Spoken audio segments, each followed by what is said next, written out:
how much percentage should they be putting in small cap, and should we not just stick to small cap if you're a really long term investor? Small cap ऐसा है कि 1-2 साल के अंदर क्या होगा मुझे नहीं पता। आपके पास 5-7 साल का होराइजन है, at least you go for small cap.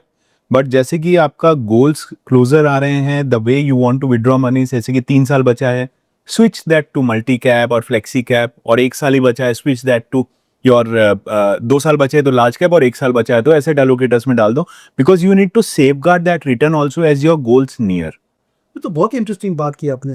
That means I just want to refine for our investors. Nikhil का कहना क्या है कि आपने कोई फाइनेंशियल गोल सेट किया जो कि 10 साल का है, 5 साल का है, तो in the initial period of 2-3 years, correct me if I am right, go for small cap, go for aggressive funds, क्योंकि आपके पास टाइम है, time is on your side. As and when आपका गोल नजदीक आ रहा है, देन इमीडिएटली आपका जो पोर्टफोलियो आप उसको सेव करते जाओ, which is small cap to mid cap to large cap, और in the last few months I would say you would even suggest to put in a debt fund और exactly. so that there is no volatility of the market affecting your goals. सी 10 साल का time horizon दिया है, तो जो return आया है इसीलिए दिया है कि वो रिटर्न में कमा सकूं, तो रिटर्न को सेफगार्ड करना पड़ेगा।